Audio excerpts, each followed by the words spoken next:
우리가 보통 경제적으로 어려움 당하면 갑자기 급전이 필요하다 그러면은 누구에게 부탁하시겠습니까? 하나님께 답답함을 토로할 수는 있겠지만 이제 친구들이나 친지들을 찾겠죠. 그 중에 좀 마음도 넉넉하고 경제적으로도 넉넉한 사람을 찾을 겁니다. 여러분, 몸이 아플 때는 누구를 의지하시나요? 치유의 손길을 바라며 하나님께 당연히 기도하겠죠. 근데 주치의나 미국의 주치의가 있죠. 아니면 여러분이 잘 찾아가는 병원의 의사 선생님께 여러분의 건강을 맡길 겁니다. 진짜 질문, 여러분의 영혼을 여러분은 누구에게 부탁하고 맡길 수 있겠습니까? 한번 잘 생각해 보세요. 영이 뭐죠? 영혼? 우리가 육체는 쇠하겠죠. 흙으로 돌아갈 거예요. 그렇지만 영원히 살아서 불멸하는 게 우리의 영입니다.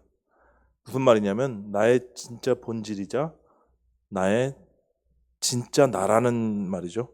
그렇다면 영원히 소멸되지 않고 살아가야 할 내 영혼을 누구에게 부탁할 수 있을까요? 목사한테 부탁할 수 있을까요? 아니면 기도하는 집사님들 아니면 영적인 멘토한테 영혼을 맡길까요? 큰일 납니다. 사람이란 게 이 생에서조차 우리가 믿고 쫓아가기가 상당히 불완전한 존재예요. 그 말은 우리의 영원한 삶을 맡길 수 있는 존재가 전혀 아니다, 이런 얘기입니다. 우리의 영은 오직 누구께? 오직 주님의 손에 맡겨야 할 줄 믿습니다. 우리의 영혼을 지키실 수 있는 분은 하늘에 계신 우리 아버지뿐이에요. 그리고 우리의 영혼을 바른 길로 인도해 주실 수 있는 분도 우리의 선한 목자 되시는 예수 그리스도 한 분이십니다. 우리 예수님께서 육체를 입으셨을 때, 이 땅에 사셨을 때 세상 모든 죄를 지고 하나님의 진노 아래 짓이겨지셨죠. 그 절대절명의 순간에 당신의 영혼을 누구 손에 부탁하셨죠? 아버지 손에 부탁하셨어요. 가상치러 마지막 말씀이죠. 아버지여, 내 영혼을 아버지 손에 부탁하나이다. 예수님은 하나님의 본질을 가지신 분이셨어요. 근데 그분조차 당신의 영을 하나님께 부탁했습니다. 하물며 우리는 더욱 그리해야 되는 거예요. 당연한 말씀이죠. 근데 가장 중요한 이 영혼, 영생의 문제를 우리가 너무 사람에게 의지한다는 거예요. 큰일 납니다. 저와 여러분의 영혼은요, 오직 하늘 아버지의 손에 있음을 믿으시기를 이 시간 바랍니다. 영생이 그분의 손에 달려 있어요. 오늘 본문 5절에 6절 보면 다윗도 자신의 영을 주님의 손에 부탁합니다.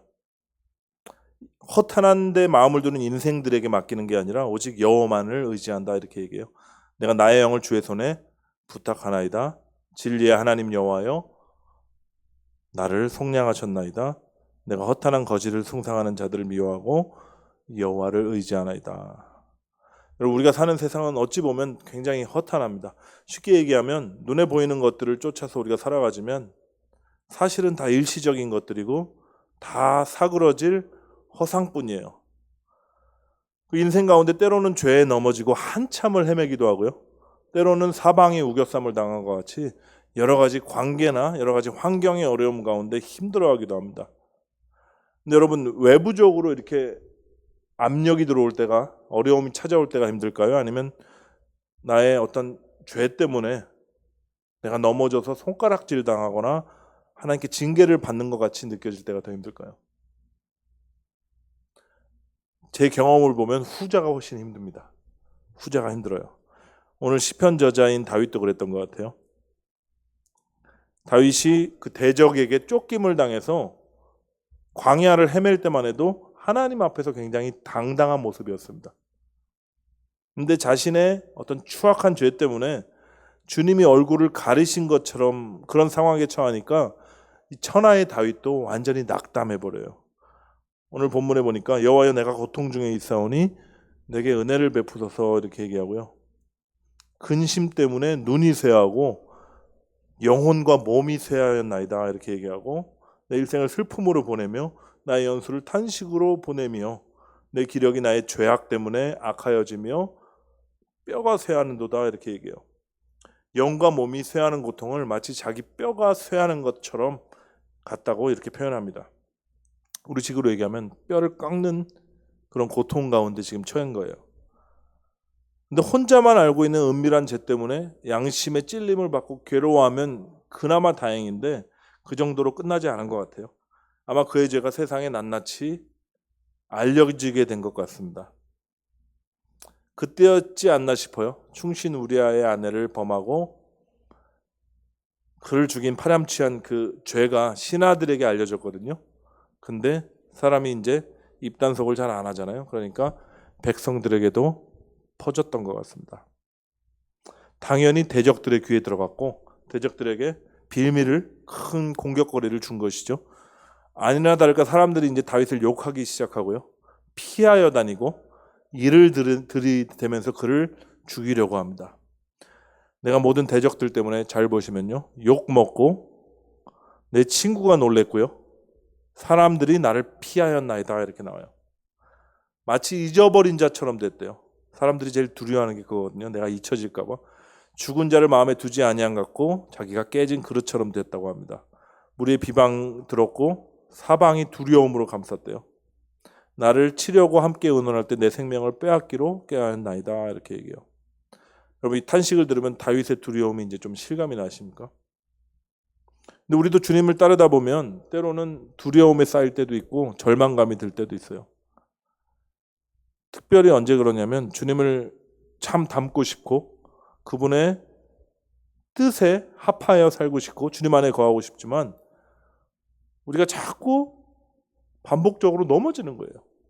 죄에 넘어지고 유혹에 넘어지고 그러면 얼마나 괴롭습니까? 자신에 대한 자괴감이 들고요. 근데 그랬던 다윗이었는데 14절부터 이제 반전이 나오죠. 아무리 낙심이 됐고요. 아무리 절망과 두려움이 엄습해 와도 다윗이 믿음으로 선포하는 장면이 나옵니다. 주님 앞에 얼굴을 들기 어렵다고 체념하지도 않았고 포기하지도 않았어요. 여호와여 그러하여도 나는 주께 의지하고 말하기를 주는 내 하나님이시라 하였나이다. 여러분 이게 진짜 중요합니다. 우리가 죄에 넘어질 수도 있어요. 이기려고 노력해도 계속 반복해서 그 죄 가운데 있을 수도 있습니다. 괜찮아요. 하나님께서 우리의 약함을 다 아세요. 그냥 부끄러운 모습 그대로 주님 앞에 나가시면 되는 겁니다. 가장 큰 문제가 절대 하지 말아야 될 것이 바로 체념하는 거예요. 포기하는 겁니다. 우리가 왜 체념합니까? 주님 앞에 내가 당당하게 나가고 싶은데 그게 안 되니까 그러는 거예요. 어떤 거룩한 삶을 내가 들고 나가서 주님께 드리고 아니면 주님께서 좋아하실 만한 무언가 나의 헌신이나 어떤 종교적인 열심이나 뭐라도 들고 나가야지 내가 하나님 앞에서 고개를 들 수 있지 않나 이런 생각을 하는 거예요.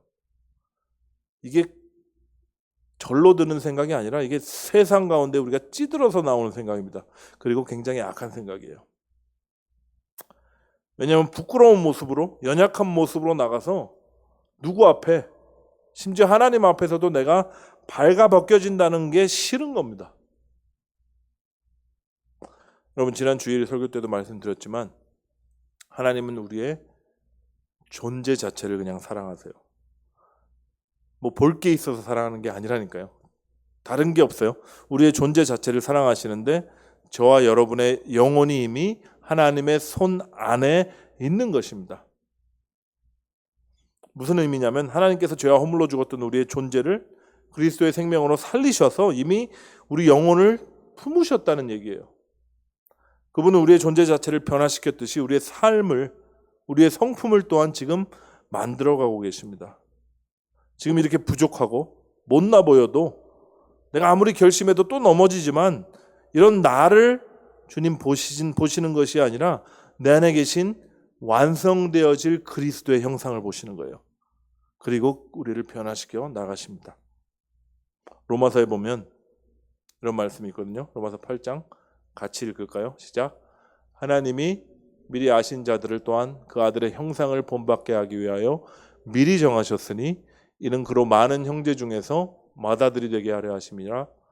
또 미리 정하신 그들을 또한 부르시고 부르신 그들을 또한 의롭다 하시고 의롭다 하신 그들을 또한 영화롭게 하셨느니라. 아멘. 이게 주님의 약속입니다. 그리고 우리는 그 약속을 믿는 거예요. 다윗이 상황과 환경을 뛰어넘는 이 믿음의 고백을 드릴 수 있었던 것도 그의 믿음 때문이었습니다. 그는 이미 자기 자신의 영혼을 아버지의 손에, 하나님의 손에 맡겨드린 자였어요. 여러분, 자신의 영혼이 자신의 영생이 이미 주님 손에 맡겨졌다는 사실을 믿는 사람들은요, 세상을 이깁니다. 죄에 넘어질 수는 있는데 다시 일어나요. 그리고 대적이 참소하면서 너 그런 모습으로 하나님께 고개라도 들 수 있어? 이렇게 속이지만 속지 않습니다. 대신 주님께서 자신의 영혼을 영원히 지키실 거라는 확신 속에 거예요. 여러분, 이 확신이 있잖아요. 그럼 내가 이 세상에서 좀 먼지같이 취급을 당해도, 내 육신이 아프고 또한 쇠해져도, 내 모든 사람들이 나를 없는 자처럼 취급을 해도 괜찮아져요. 왜냐하면 주님께서 우리의 영혼을 지키시고 우리를 영생 가운데 하나님을 누리게 하실 것을 우리가 아니까요. 다윗의 고백처럼 아까 읽었죠. 일생을 슬픔과 탄식으로 보낼지라도 상관없습니다. 찰나 같은 인생 지나갈 것이고 영원한 삶은 하나님 나라에서 주님과 함께 영원히 다스릴 것을 우리는 확신하기 때문입니다. 여러분, 주님은 우리 영혼의 반석이세요. 우리 주님만이 그 영혼을 구원하시고 우리 영혼을 구원하시고 영원히 지키시는 전능자이심을 믿으십시오. 다시 한번 말씀드리지만 주님께 우리의 영을 부탁하고 맡기는 거예요. 그리고 이미 그분의 손 안에 우리의 영혼, 우리의 영생이 이미 있음을 우리가 믿는 겁니다. 그리고 하나님만을 경외함으로 주님을 의지하고 주님께 피하시는 거예요. 우리 영혼이 안전한 곳은요, 우리 주님의 품밖에 없기 때문입니다.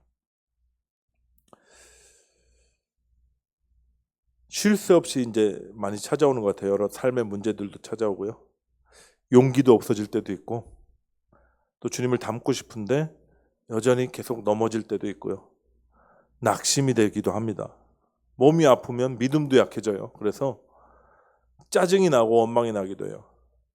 다 괜찮습니다. 체념하지 마시고 포기하지 마십시오. 우리 몸은 멸할지라도 영혼은 능히 어쩌지 못하는 세상을 두려워하지 마십시오.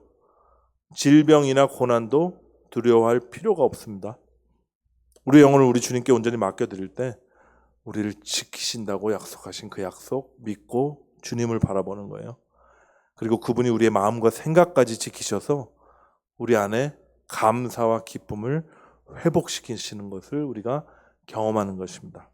주님 안에 있는 우리 영혼은 안전합니다. 우리 영혼의 반석 되시고 다윗의 고백처럼 우리의 산성이 되시는 주님, 이 주님만 의지하고 주님 날개 아래 우리가 거하며 세상을 이기는 우리 마가교회 교인 여러분 되기를 예수 그리스도의 이름으로 축복합니다. 마지막 구절 제가 읽고 같이 찬양과 기도로 나갈게요. 너희 모든 성도들아 여호와를 사랑하라. 여호와께서 진실한 자를 보호하시고 교만하게 행하는 자에게 엄중히 갚으시느니라. 여호와를 바라는 너희들아 강하고 담대하라.